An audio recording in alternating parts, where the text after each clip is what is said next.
This is DUNE TALK, a DUNENewsNet.com production. Join us now for the latest Dune news, reactions, and lively discussions.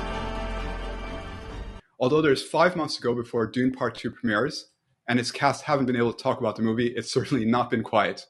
We have a packed show and a few movie updates and tons of new releases to enjoy.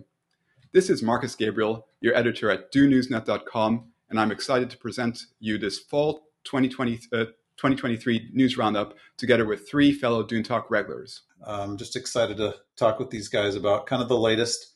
Johnny reminded me that we'd have our tickets to Dune Part 2 at this point if it hadn't been moved, but that's okay. I'm patient, and I'm just gonna look forward to the date when it comes next year. So yes, I am keeping a similarly optimistic and positive outlook. It's Johnny Sobchak here again, and it's been a little while since I was on the show. I'm excited to dive into some of the news and have a good conversation tonight. So thanks again for joining us. Johnny, thank you for bringing us down early in the show.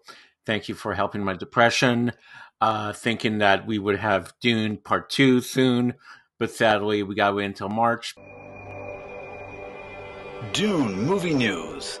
It's been 3 months since the Actors Union began its strike, affecting movie and TV productions, in order to secure fair wages and working arrangements for its members. With cast members for Dune Part 2 unable to engage in any press for the movie, studios Warner Brothers and Legendary Entertainment took that decision to move its release to March 15th, 2024. Fortunately, there have been positive developments since then. The parallel writer's strike that started back in May ended on September 27th after a tentative agreement was reached, and then on October 9th, that 3-year agreement was confirmed. And then finally, in the first week of October, negotiations have restarted for the actors.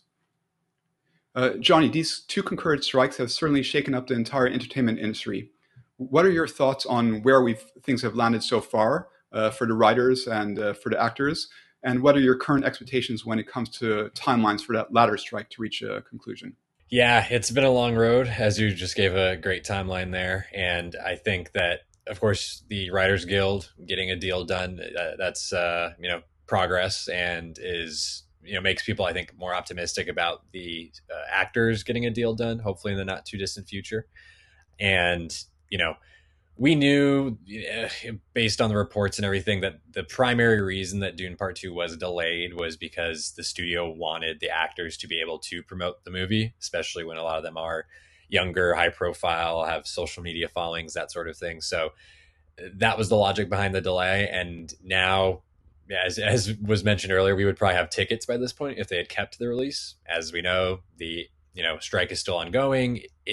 Looking at it now, I would say that it's probably going to be at least another couple of weeks, I would say, before a deal's going to be, realistically accomplished.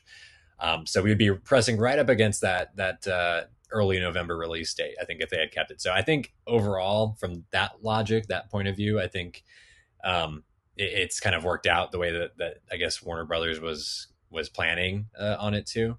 I'm hoping, I'm optimistic, with the holidays around the corner, that even if the deal maybe doesn't come in the next couple of weeks, if it's, maybe about a month away, it'll be, wrapped up, hopefully, before we get to that, like Thanksgiving in the US and, the Christmas and winter holidays. So that's the good news, I would say. And of course, again, with the writers, Denis Villeneuve is obviously included in that in terms of, the Dune element of it.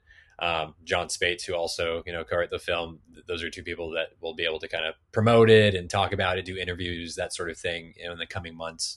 So that's exciting. And of course, it'll be interesting to see, with the strikes out of the way by the time Dune Part 2 comes out, from our perspective, that gives us, I guess, maybe more hope that we'll get some Dune Messiah or Dune Part 3 news, or maybe, at least rumors around that time period. It's kind of hard to imagine the strikes not going on anymore, because I feel like we've grown so accustomed to it. But really looking forward to that. Really excited to actually see the wheels start to turn. And, by the time, as I was mentioning, by the time the holidays are over and we're going into New Year's and 2024 starts, that's really when I think marketing will kind of kick back into high gear. So most likely a new trailer, posters, all that good advertising stuff coming down the pipeline. So WGA, by the way, Writers Guild, I think it's kind of unanimous. They got an extremely good deal. It is 3 years, and I think that just again from an overall standpoint, I think it makes me hopeful for what the actors should be able to get, and I think just all around in terms of the industry, entertainment, film, television, et cetera, I think it bodes well. So overall, I can't complain, and again, it makes me feel a little bit, I guess, better about the delay, how things ended up, with the timeline and everything, how it's all panned out so far. Just for a moment, let's assume that the negotiations do wrap up in a couple of weeks. So that means theoretically, Timothée Chalamet, Zendaya, and the rest of Dune Part 2 stars could theoretically start promoting the movie, at least in some form or another, from November onward. So, like in that really optimistic scenario, could you see any scenario where the studios do reconsider the release date at this stage of the game? That's a really good question, Marcus. And I've seen people already talking on Twitter in the last few days, and this is partly related to the movie news that we also have to talk about. Is there a chance that they could move the release up? And I would say, frankly, that ship has sailed. I would really not give anyone any sort of hope in that regard. As much as I hate to say it, I just think that they totally were comfortable doing it when they made the decision, and I think that they have no reason to renege on that decision. I think that they're just going to let it ride. And Warner Brothers in particular, because that's the studio we're dealing with, they already have their winter schedule planned out. They have The Color Purple, as an awards contender coming out in December around Christmas. They have Aquaman 2, a big family, blockbuster movie coming out around that time as well. So they got plenty of other movies to promote. They got plenty of, actors that they have on the cards to get out there and talk about their movies. And financially, box office wise, I'm sure Warner Brothers will be hoping that those movies can be hits. But I think Dune is not going to be part of that equation for 2023. I think it is going to stick to March. And again, I've talked about this at length already on Twitter and whatnot, and everyone's had their own opinion. But I think it'll be ultimately a fine release date, and I think it'll work out. Again, as best as we could have hoped for given the circumstances. So, my bet is it's not going to move again. Unfortunately, as much as I hate to say it, I have again already made peace with that, as I think we all kind of have. I think it would be insane if they went, hey, it comes out this date, and then no, we're actually going to move it forward, like back to next year, and then this year. I think that would just hurt the marketing. I think what's important for Part 2 right now is Chalamet does have a movie coming out in December, as far as I know. Wonka is still on the schedule. Attach a trailer to that. Get people that are coming in just to see Wonka and are interested in Chalamet, and remind them nicely, hey, Dune. Also, if that movie, is it December or November? I don't remember. Does someone remember? It is December. Wonka. Thank you for reminding me, Simon. That is a third big Warner Brothers movie that they have coming out in the same month. So yeah, that's more reason for Dune not to come out. Exactly. Put the third trailer there, 3 months out, get the hype going again, get that Shai Hulu sandworm excitement going for everyone. Dune Part 2 has been reviewed by the Classification and Rating Administration, and it received a PG-13 rating for sequences of strong violence, some suggestive material, and brief, strong language. This PG-13 rating is consistent with Dune Part 1, and the content information is almost identical. Back in 2020, the first film was also rated for sequences of strong violence and suggestive material. Plus, back then, there was also mention of some disturbing images. Garin, it's not really a surprise here, although we're aware that some fans may have hoped for an R rating. As a hardcore fan yourself and longtime reader of the original novel, does this rating make sense to you, considering the story told in the second half of the book? Or is there any aspect at all that you feel may be challenging to adapt faithfully within the context of PG-13?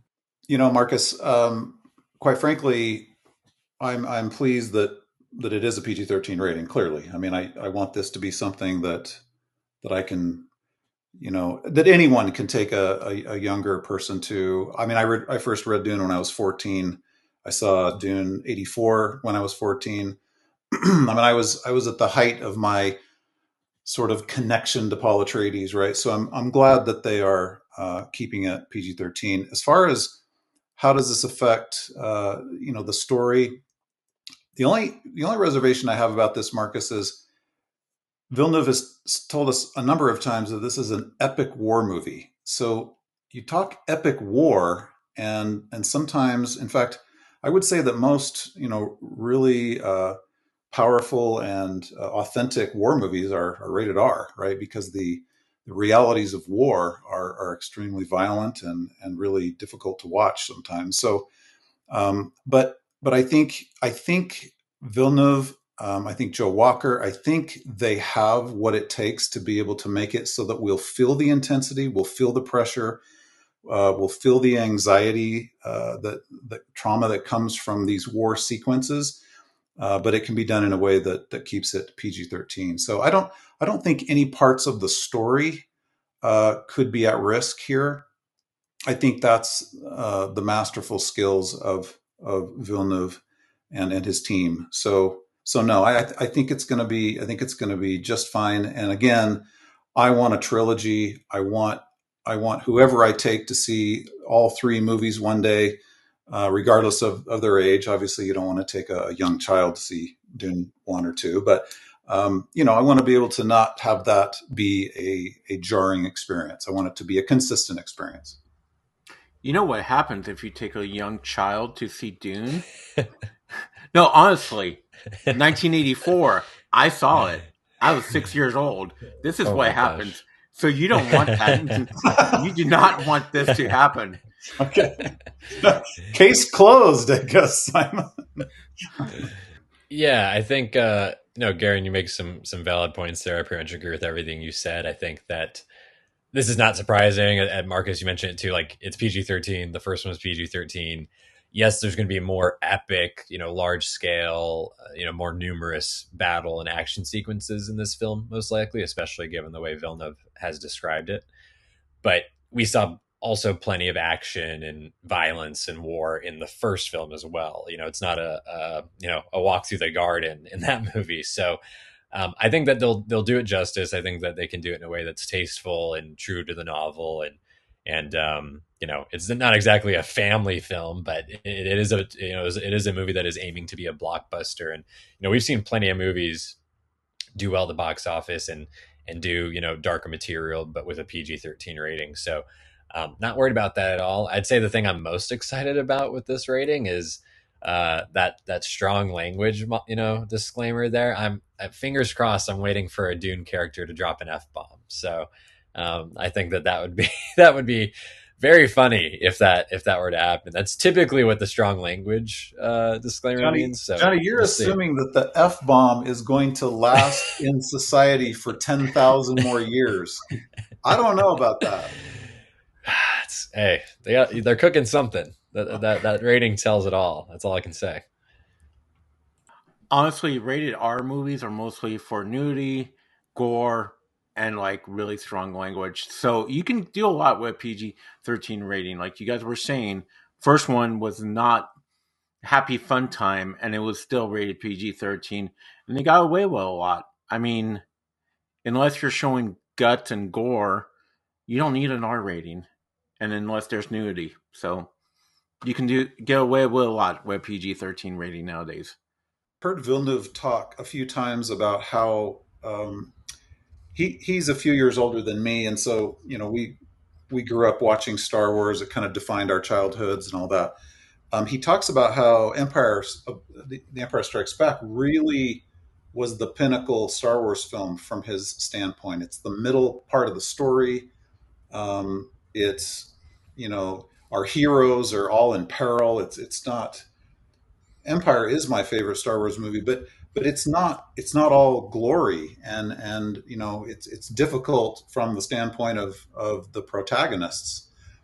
But it's interesting that Villeneuve really loves that film, right? So I'm just wondering, this is a speculation on my part, but if this ends up being a trilogy, if part 2 is his Empire Strikes Back, as it were, it could be a lot darker. It could be a lot more violent. It could be a lot more of the things that we're not used to with our heroes.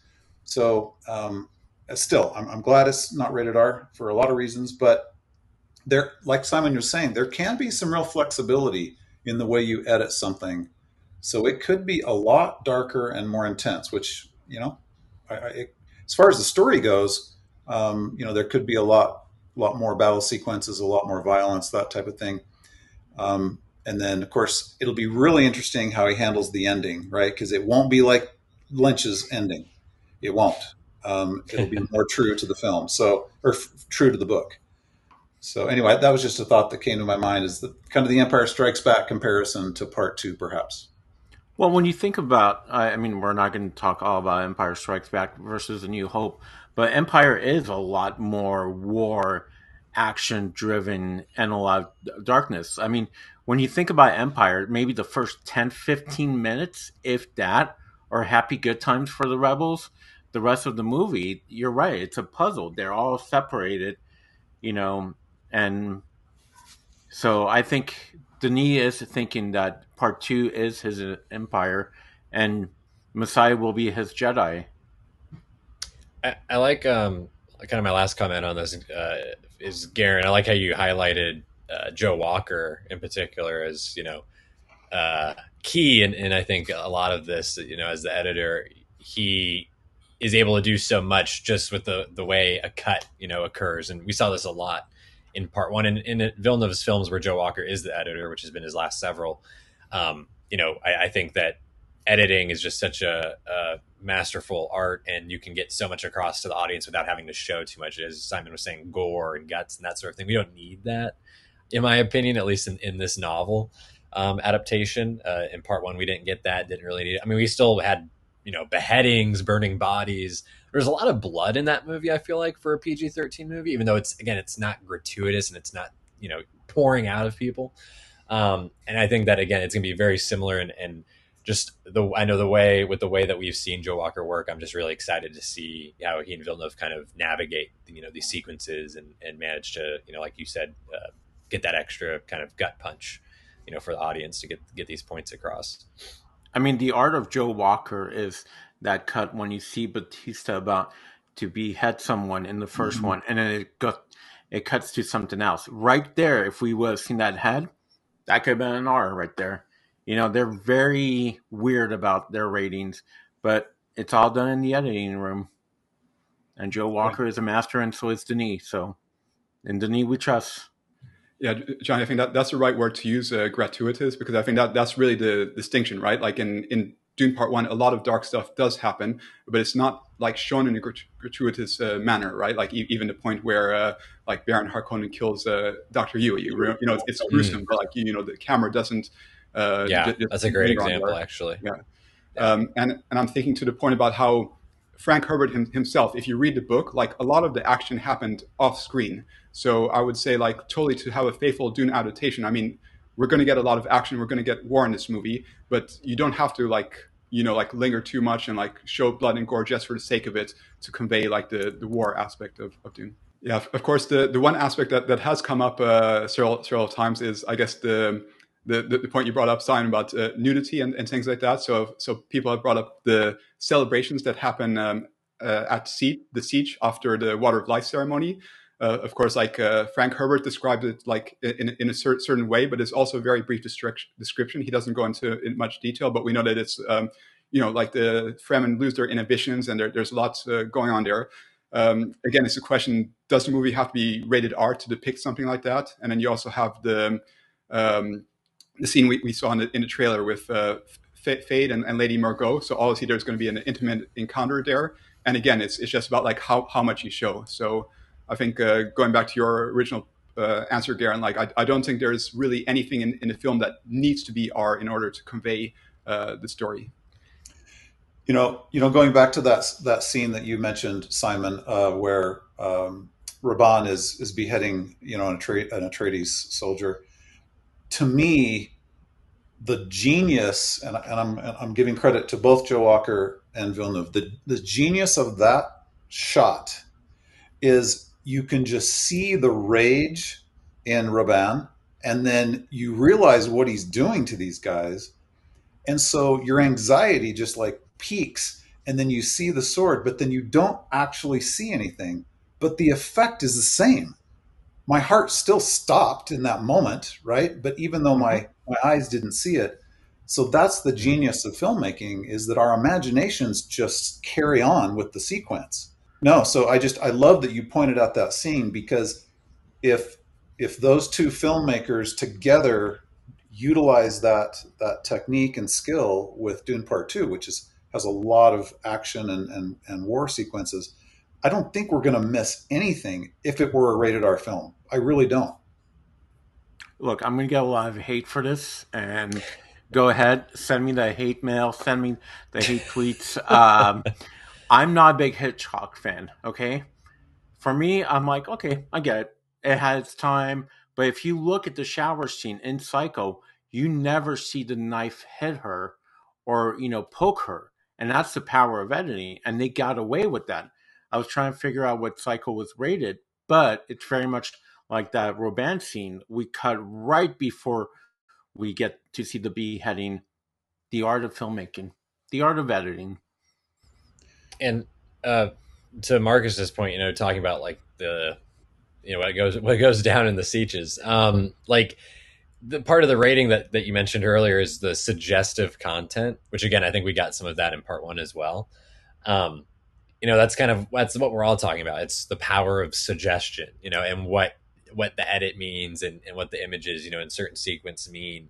And so I think that whether we're talking about the violent nature of the story and certain scenes or the sexual nature of it, like there is, I think, a way, again, if we're trying to open it up for, younger folks to enjoy and watch, in particular, I think that, yeah, there's a way you can do it and have it to be, again, tasteful and true and, again, not being gratuitous necessarily.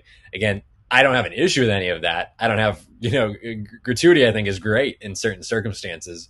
I'm sure Alejandro Jodorowsky would agree, but I think that for this and knowing Villeneuve and his sensibilities and everything, it's just, this is just kind of how I always assumed it would be. And I think that, I think I saw a little bit of people talking online when this rating came out. They're like, oh, what's that going to mean for this? Or like, but I think overall people are just like, yeah, like that's what we kind of expect. And, we have no like issues with that. So I am curious. I will say, I guess is one last thing is outside of part 2, if and when Messiah gets made, and again, knowing that that'll be the last one, like, do they just say to hell with it and do an R rating and like they're not worried about making the money back or bringing in younger viewers because it's just a different kind of story, or will they still try to kind of ride that line? And again, that's another one where I don't even think that you would need to be rated R, but how dark and disturbing can that story be? I think that would be just an interesting kind of final chapter, I guess, depending on that, but that's a ways away. So Johnny, I just think it would be really poor branding to do Messiah or Part 3 rated R when you've taken all of these audience members. I mean, when I went and saw Dune with my family, my kids are young adults, right? But I saw families with younger teenage kids. They're with us in the theater. Like that's really poor branding to have Part 1, Part 2. They're all invested in the story, and then hit them with a rated R on the third. That would not make sense, sort of from a product standpoint. Yeah. But then again, it's a creative art form, right? Yeah. So a director can do what he wants, but better than me in terms of what a studio does with their franchise material, right? They really care about it. It's a lot invested into that. So I don't know. Maybe I hear that. Maybe it's been done, Johnny. I don't know. Remember, I hear that. That's a good point. Go ahead, Simon. Remember, no nudity, no gore, you're good.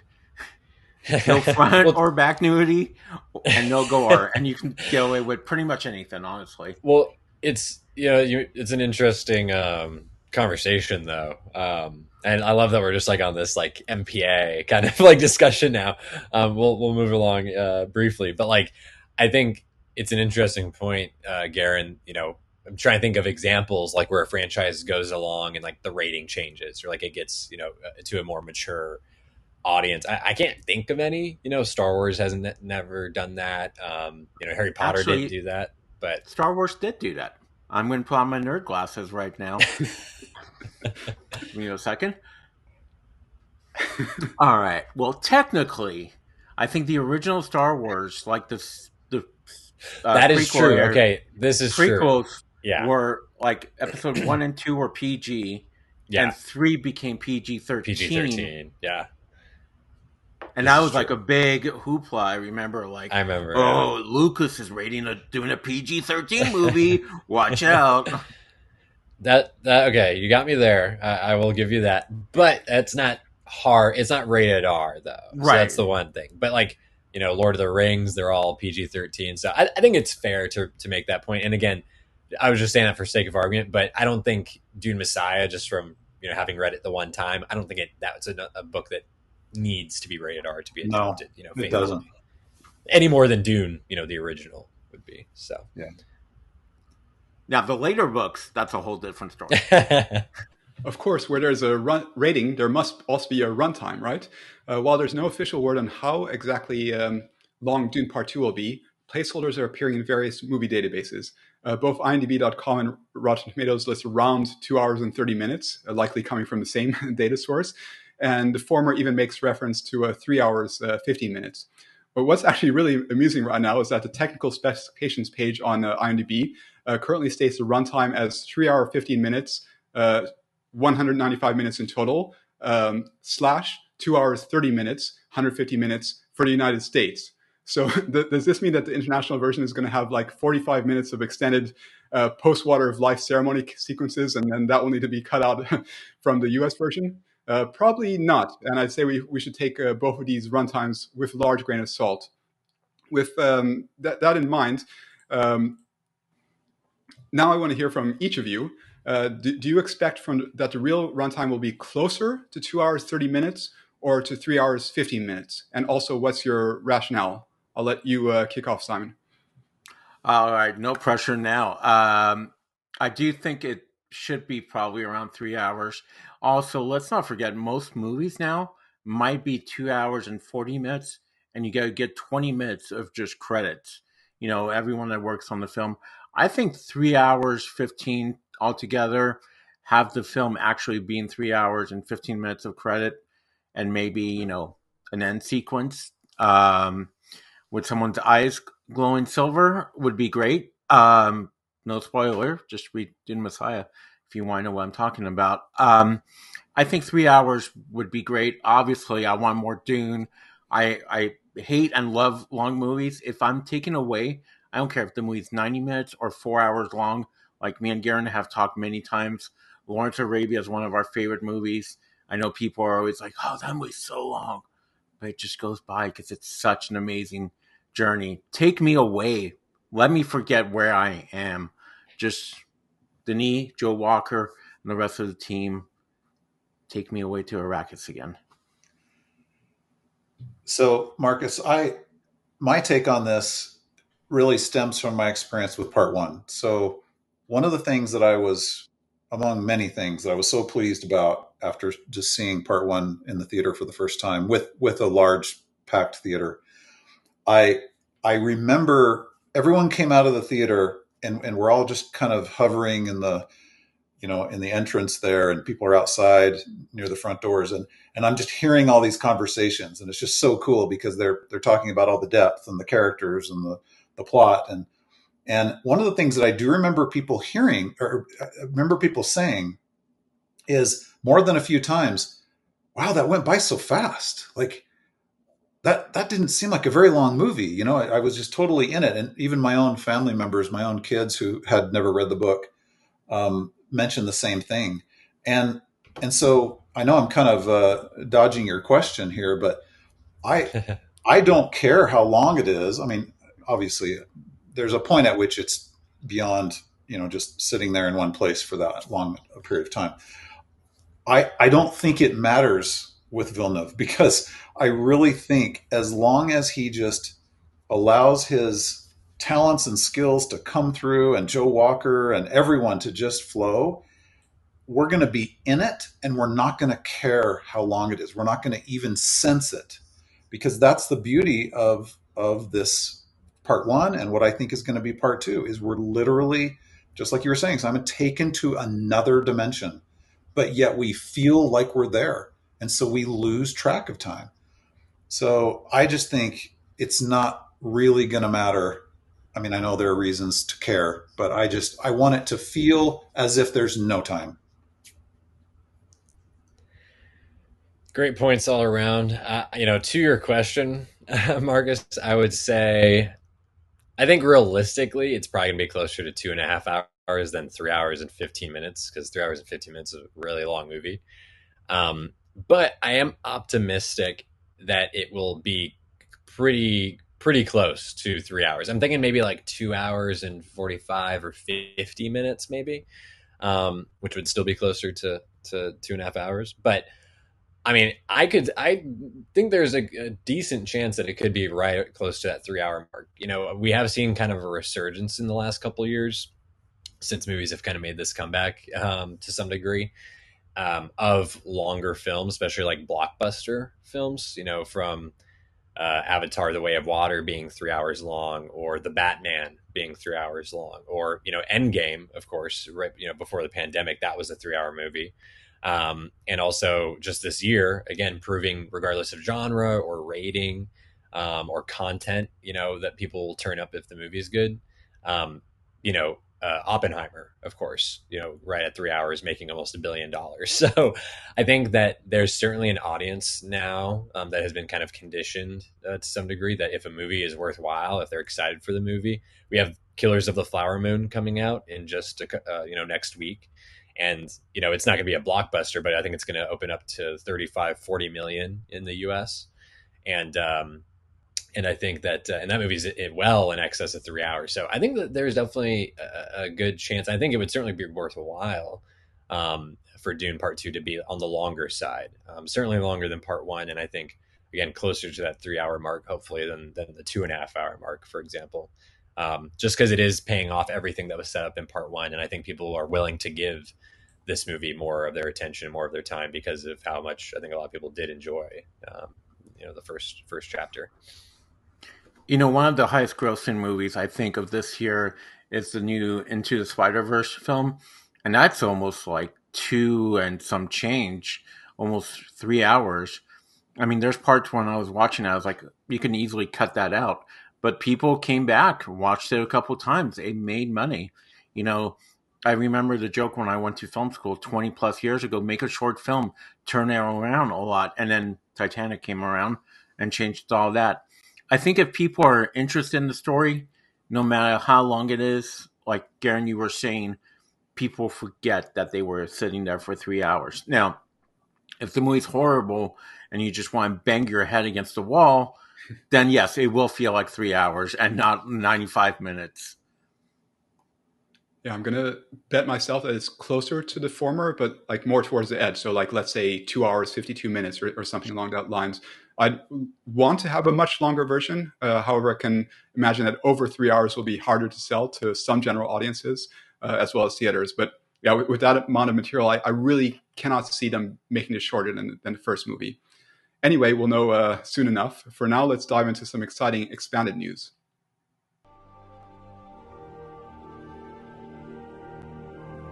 The DUNIVERSE, books, comics, games, collectibles, and more. The past month has been absolutely massive for Dune releases and announcements. Kicking off things on September 14th, there was a 1.0 release of Dune Spice Wars. This 4X real-time strategy game from developer Shiro Games and publisher Famicom had been available in early access for roughly 16 months. And during that time period, the developers have really been consistently engaging with the community, keep improving the game, rolling out new features and various major and minor updates. With the game graduating from early access, a 6th faction is now available, House of Kaz, and they've added a conquest mode. The latter allows a player to go through a set of different missions, you could call it that, to complete a full conquest of Arrakis. Garin, you've been a big advocate of the game since early access. Having now experienced the full version, as it were, what are your overall thoughts? I've been playing this game, at least a couple of times a week, really, since the early release version was available, and so I was a little bit skeptical of how different can it really be? How can the full 1.0 version be from what I've been playing? And the first thing I noticed was some of the UI screens were much more beautifully designed and refined. And I know maybe some people don't care about that stuff, but to me, it really adds a lot to the overall experience of playing a game like this. But really, that conquest option, which is like you said, Marcus, being able to kind of choose these different, almost mini missions that you're doing. So instead of just having one big long campaign where you're maybe you've chosen to be the Atreides and you're battling, three other factions, and it's like this long drawn out campaign, which, by the way, doesn't feel long. Talking about time, it just goes because you're constantly making decisions and in battle and building your resources, and it's a real time strategy game. So this is what you're focused on all the time. But what I really was impressed with was this conquest option, because it, like, I remember one I started last week, and it was like you kind of almost have this map of Arrakis that's a little bit different from the early access version, and it almost looks like a chessboard of sorts, and you're sort of making these decisions to move into a new space, and that new space is a different mission than what you did before. So maybe your first mission is to control, so many cities, and so you're in a conquest mode of having, a lot of military force to be able to battle and take over all of these cities. But then you finish that mission. Hopefully, you've won that mission, and then the next one that you're offered, because you choose a new space on the chessboard, as it were. Now the goal is not to take over all of these cities. Now the goal is to own 30% of the CHOAM holdings in terms of your gold and your credits. And so I really liked that, because it actually introduced me to parts of the game. Clearly, I'm a warmonger, because all I ever wanted to do was just battle other factions and sort of take over the world. But the conquest really forces you to take different strategies and approach how you're going to win based on that unique strategy. And one of them, I think, was focused on the political aspect of being able to undermine and infiltrate, another faction. So I was really quite impressed with this conquest option, which was not available in the early access version that I've been playing for so long. So hats off to the team, because that really kind of made it a new game for me, and I really like it. And then also, just lastly, the new faction, which I don't know if I'm pronouncing it. I need someone to tell me how to pronounce it, but EKAZ or EKAZ, or however you say that new faction name. It Again, the factions are all unique, and they have unique skills and strengths and some weaknesses. I don't know that the EKAZ faction came out as being, overwhelmingly unique. But it's just fun. It's fun to have, kind of different options, to have your resources and your army and your other people that you're building up, and increasing the size of your army. It's just fun to have them be different and have different aspects to their strengths. So I don't know. I just saw just a moment ago, this game is getting really high reviews, and I'm really pleased with that, because I've played real-time strategy games in the past, but they've really taken the unique sort of magical aspects of Dune and weaved it into this real-time strategy game. So I'm really impressed with the 1.0 release. We also published a written review from guest writer James T. Kelly, and he's was really good to get his perspective, because he's a longtime fan of all forms of Dune gaming, both tabletop and video games. And in 2021, he published a book on this topic, Calling the Makers: An Unofficial History of Dune Games, and that had interviews with many of the creators and so on. He gave the Dune Spice Wars a positive review, while also raising a number of valid criticisms, such as in the conquest mode that you talked about, Garin, there's really not that much story elements, and also he talked about the inconsistencies in implementing the lore. So, for example, when it's housed EKAZ, but not the native Fremen, it's the former who are the only ones who can bring vegetation to Arrakis. What were your thoughts on those two topics? He's right. There isn't very much storyline weaved into the conquest option.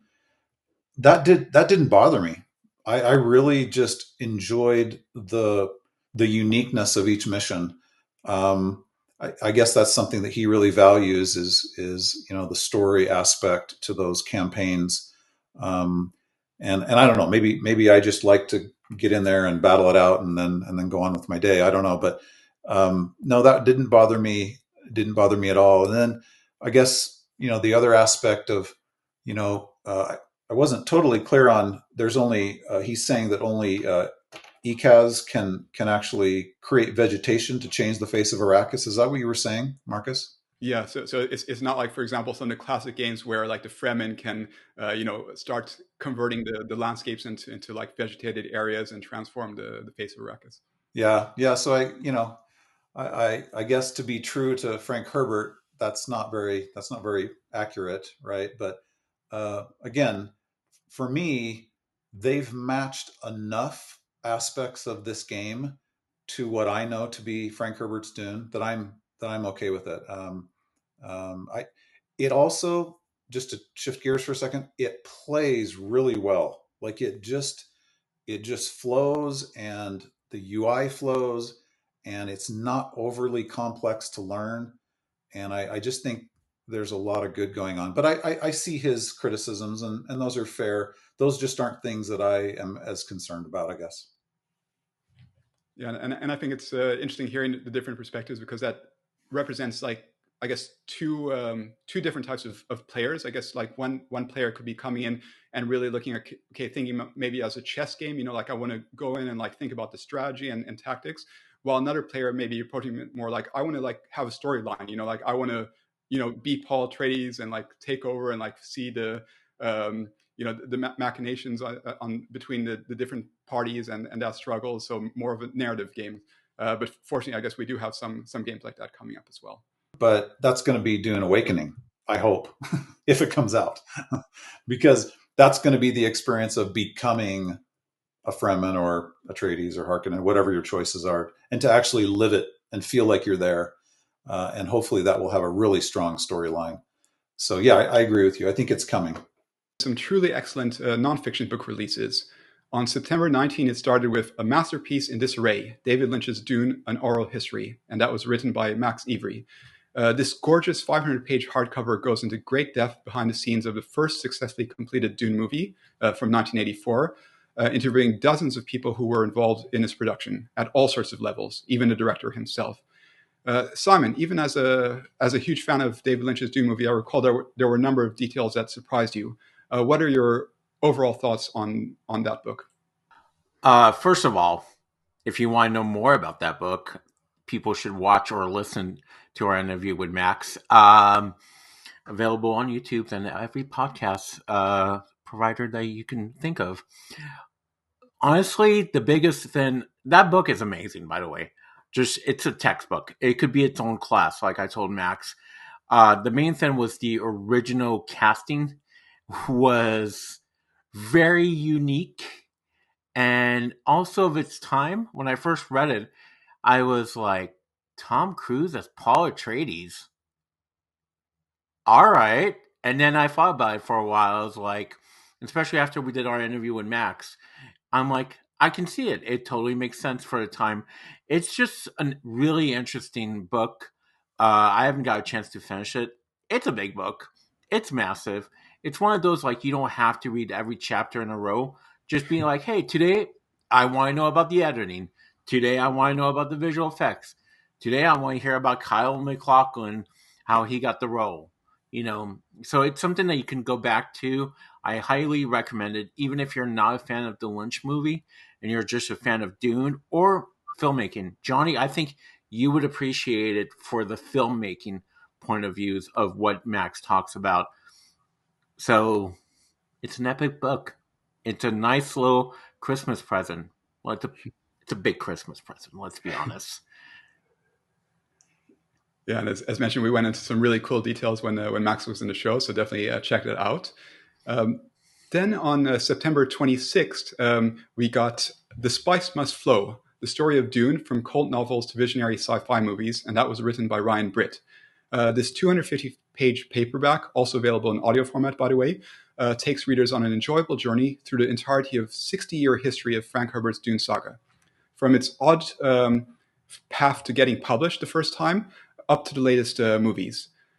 Garin, you've also had a chance to read that book, and we're familiar with the author's earlier articles about Dune. What's your view on The Spice Must Flow? I really like the way Ryan Britt writes. And I didn't realize until you guys did your interview with him that he is such a Dune fan. I did not, I knew he was a Star Wars fan and a Trekkie. So I was quite impressed with the amount of research and background that he already had with Dune and was quite a fan. I think it's interesting to have the opportunity to look at Dune from kind of a 10,000 foot view of, not only the origins and Frank Herbert and what went into creating, the Dune saga, but also kind of the aspects of, what sort of cultural, and societal influences may have evolved. And so, I think Ryan Britt just takes a really broad view of The Spice Must Flow. And so I just think he does a really great job. He's a really engaging writer. He's very passionate about this franchise, and it really comes through in the book. So it's kind of fun. We've got sort of a handful of these Dune books kind of coming out right here at the moment. And I think Ryan Britt's would stand to be one of the better ones in terms of its just literary approach and research. I think he did a great job. I think the other authors have also done a great job, but there's something about the way Ryan Britt writes that's really, really resonates with me. It's interesting. All these books came out. It's like if there was a movie that was supposed to come out in like less than a month or something. It's supposed to come out right about now, but yeah. Yeah. Yeah, and as Garin mentioned, definitely check out our interview with Ryan Britt. It's the previous episode to this one. He had lots of interesting insights to share. And we also have a written review, which Mark wrote, that's up on DUNETNet.com. And then rounding up this trio of publications is the Worlds of Dune, the places and cultures that inspired Frank Herbert by Tom Huddleston. Yeah, so it's a really visually appealing hardcover book. A generous amount of full color photographs and artwork. And this one dives into the real world people and places that influenced the creation of the original Dune. I'm not going to go into too much detail now, since Tom himself will be joining us in the next episode of Dune Talk. But in the meantime, Mark has written a review of this book on DUNETNet.com, and check that out. Johnny, hearing the premise of these three books, which one would you be most interested in reading yourself potentially?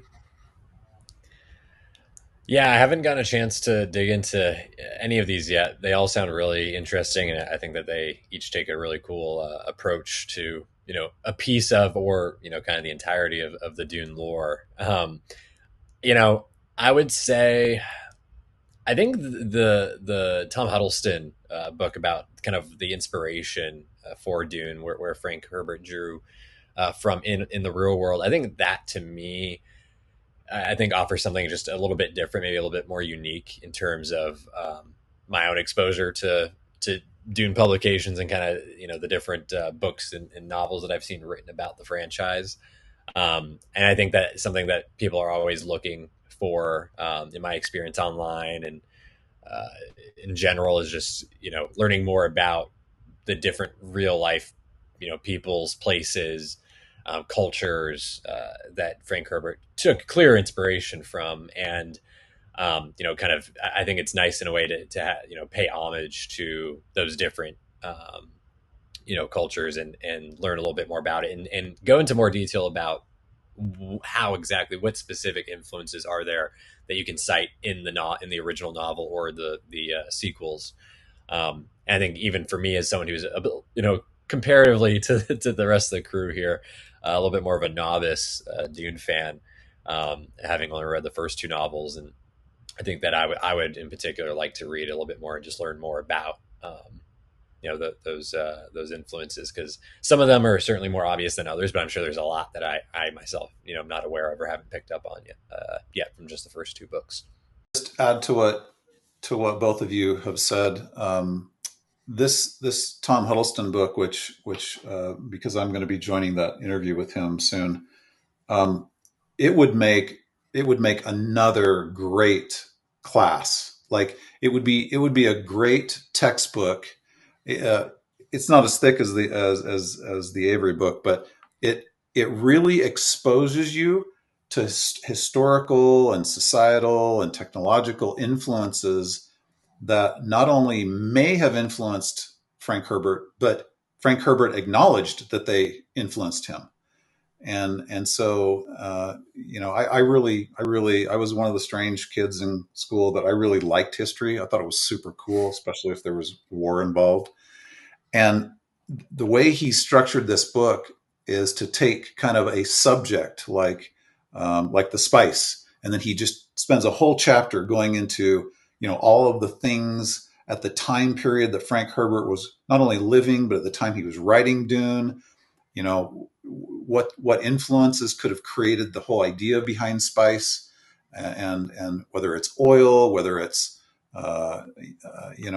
psychedelic drugs. It's just fascinating. I think he's done a really great job of exposing you to, even though, yes, Frank Herbert was a genius to have the imagination of such a stature that he could create this universe that feels real to all of us.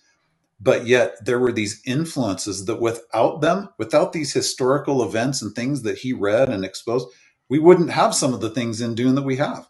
So I'm really enjoying what I'm reading so far in Tom Huddleston's book.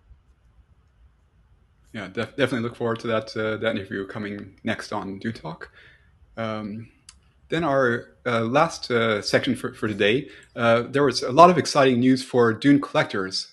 Simon, I'll let you take it away. Was it exciting or was it not? Let's be honest. I'm going to talk about the exciting part first and kind of the letdown next. So, raise of hand on the podcast. Who enjoys Legos here?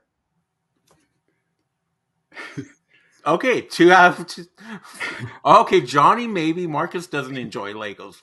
Well, boys, if you like Legos like I do, boys and girls, set 10327 next year will be your set. It is an ornithopter. It's finally not officially announced, but there's been more and more leaks. 1,369 pieces. That's a whole lot of bricks. Yeah, that's what I said. Coming out February 2024. So just in time for Valentine's Day.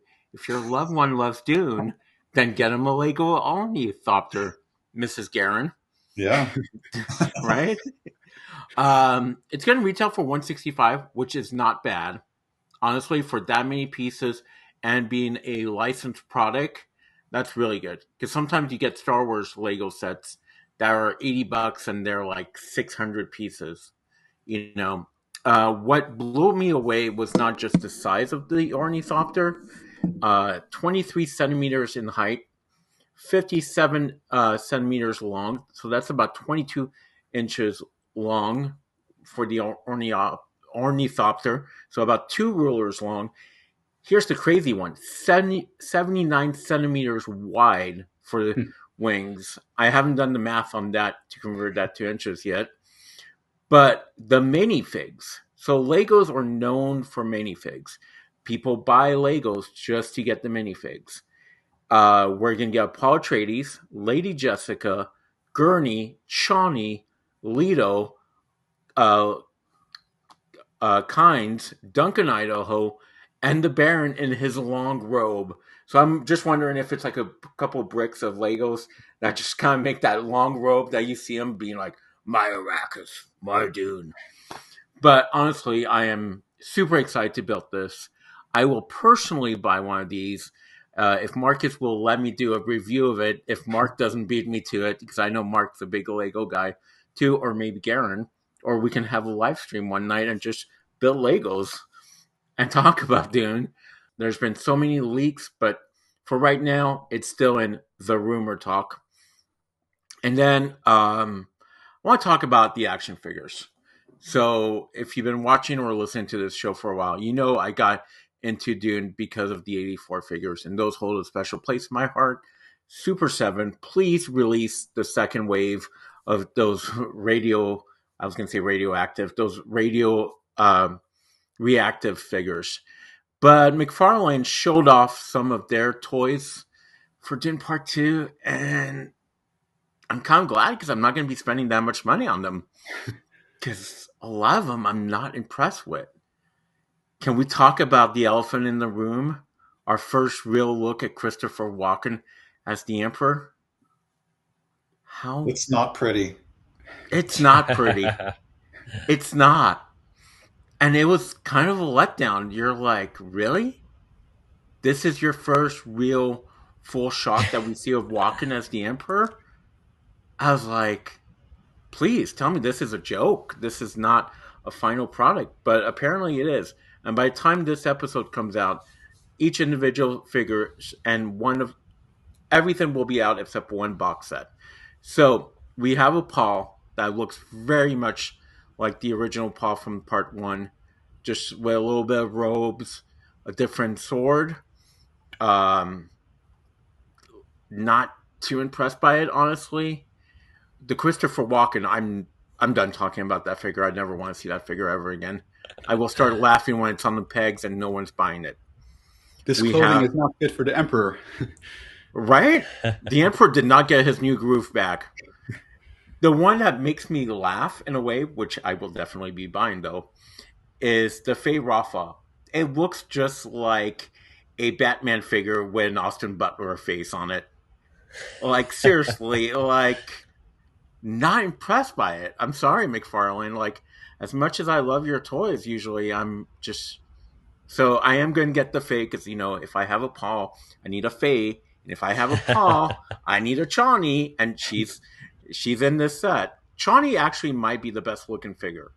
Like, I'm actually super excited about Chani. With a bloody crest knife. What I'm surprised of, there's no Erelon. And I don't think they're going to do a wave 3 of these figures. I feel like Erelon deserves a figure. And then we have a couple 2-packs. We have the one that we called out a couple months ago of Gurney Halleck fighting the Beast Raban. You heard it here first. Yep. Part of me wants that just for the Gurney Halleck figure. I already have the Beast Raban because he was built the figure for the first movie, and it looks very much like the first wave of the first figures. So I'm like, I don't know. And then there's the one that makes me laugh every time I see it. I don't know if you guys have seen the Paul Faye Rafa 2-pack, where Faye is literally just screaming with his mouth wide open, and it just looks horrible.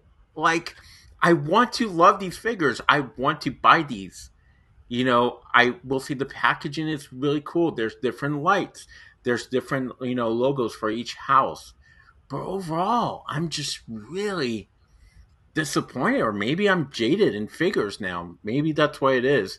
And finally, there is a really cool 4-pack that you get a Stilgard, which is pretty much the same Stilgard we got from Part 1. You get the Chani, you get Paul, and you get Gurney.